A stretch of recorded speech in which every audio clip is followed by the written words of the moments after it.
Hey guys, what's going on? I wanted to take some time out to discuss the Denizens and Transit from Black Ops 2 Zombies. The Denizens have always been one of those things that people have asked about. What are they? Why are they in the game? What do they mean? Kind of questions like those. People just consider them like the annoying creatures in the fog or the mist, but there's actually a real reason they're in the game.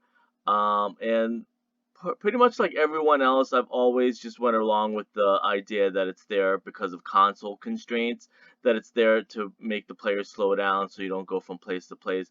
So Black Ops 2 Transit doesn't crash if you're on pretty much Xbox 360 or PlayStation 3 back at the time. And it probably is true to an extent, but there's more to it than that. There's a lot more to it, and I just recently solved it while doing another video for Keener du Toten.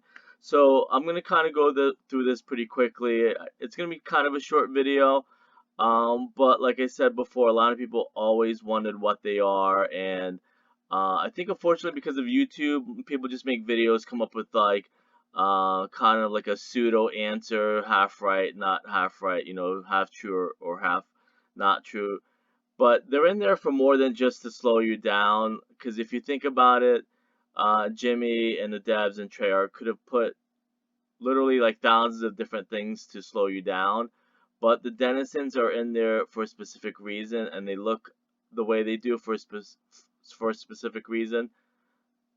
And just to kind of give you a reference, this is what they look like. And in Keener du Toten, there's a Pygmalion poster, which was supposed to hint, nobody really solved it, something I just figured out recently, that it was supposed to hint to the Metropolis movie. And the Metropolis movie is a blueprint for Black Ops 2 Zombies, because the studio that made it was called like Transit Studio or Transit Film.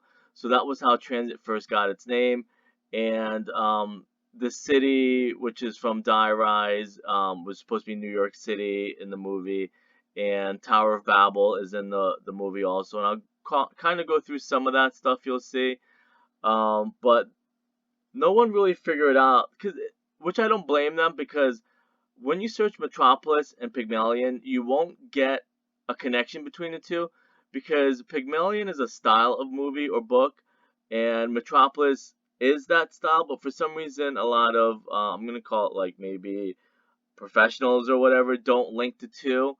But they are about creating a metal female robot. But I think Pygmalion is more for a romance. You create the robot for your own romantic purposes, whereas we're in Metropolis, it's created kind of like Samantha to cause destruction and somewhat destroy mankind. It was an evil scientist that created the robot in Metropolis. But I'm not going to touch on too much of that. There's just a little bit of backstory. I did create, so I did make another video about that. So I'll link it if you guys want to check it out.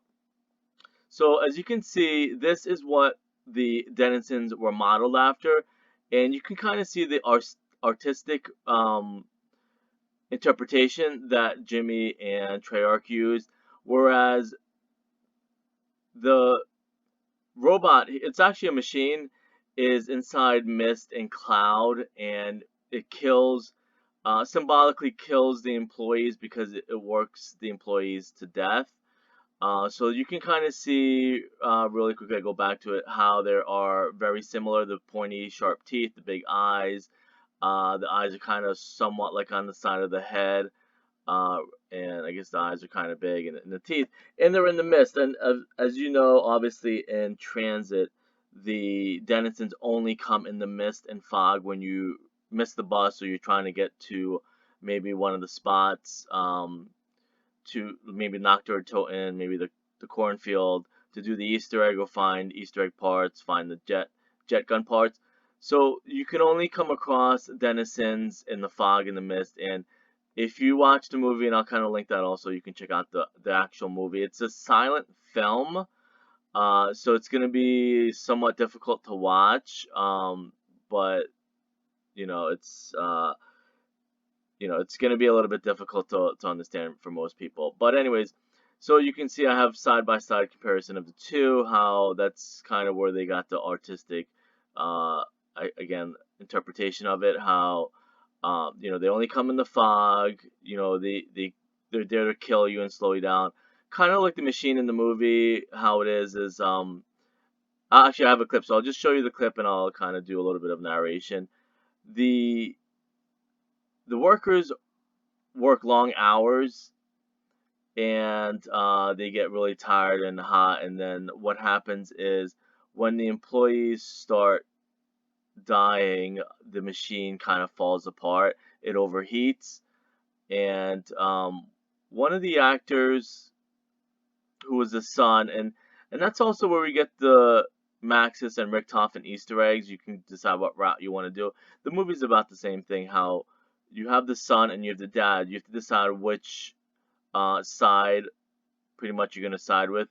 The son is trying to stop the dad. The dad is an evil, kind of like emperor, runs a city being die-rise, in this point. He lives in a tall skyscraper overseeing the city. And so anyways, in this part, and the workers live in an underground town, city like die-rise. I don't go into it in this, I'm not going to go into it in this video, but I did do it in the other one. So the workers, and this is the son, he's trying to help the workers. He feels real sorry that they're all dying and they're pretty much getting blown apart by the machine. I don't know if he gets like knocked unconscious a little bit or is just delusional or maybe in his own mind sees it, but he sees in the fog and the mist the machine turned into a giant evil monster called Moloch, and I'll go into that in a few minutes. So with Moloch, or the giant robot machine, the workers are being sacrificed and fed to keep the machine going, and this is his interpretation of it. His dad owns the machines, the big giant robot machines, and the workers are pretty much the sacrificial to keep the machine going. And like I said, look at all the mist and the fog, and in transit, the mist and the fog are what the denizens hide in. They kind of rip you apart. They're to slow you down. And the whole movie is about, destroying capitalism, destroying big corporations, people that want to rule the world. Nowadays, you can probably think of like Amazon and stuff like that, how pretty much they're the biggest company. But I'm not going to get into that stuff because that's going to get kind of political, or start an argument, which this isn't about that. It's just what the movie, almost 100 years ago, because Metropolis was made in 1927, so almost 100 years ago, they knew that big corporations and stuff like that were going to be the downfall of humanity. And you can see a lot of the employees, workers died, and he kind of comes out of the hallucination, let's say. So he's kind of like sad and upset. He found out that the employees, the workers, kind of the same people that live on the ground and buried, they're the ones that keep the machines going. And Victus, is, the kind of, they use them as pawns to kind of, Richtofen and Max's use them to kind of keep their evil plan going, which is kind of pretty much just to rule the world. As you can see, the machine goes back to normal, but the employees just keep working and stuff like that. So, like I mentioned before, this is kind of guess how it tied into. I know Jimmy left Treyarch, or was forced to leave, whatever the truth was, because nobody really knows, I guess, at this point. But at the one scene, Moloch, like I mentioned, is a big evil sacrificial entity or deity, I guess it's saying. And it doesn't say it here, but it actually does say it here.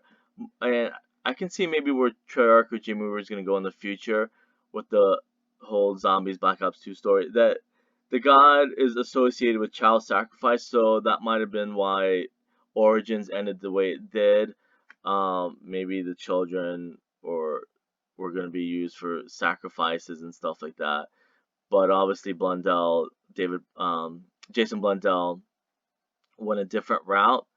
But you can kind of see maybe how the whole Denizen might have been kind of, the whole storyline probably would have formed throughout Black Ops 2.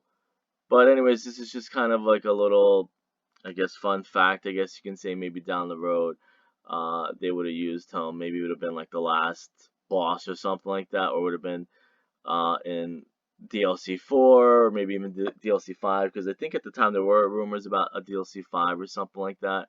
So maybe we're gonna fight him at the end or something like that. Maybe the Denizens were gonna evolve into that or something like that. And I know there was even rumors about Denizens being in Mob of the Dead.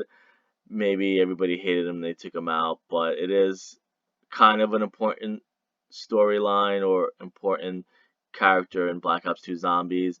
And like I said, nobody really knows this stuff until now. Unfortunately, we all kind of just believed everything that we saw on YouTube. We all went along with it. How denizens were in there just to slow you down, which I guess there, like I said, there is some truth to it.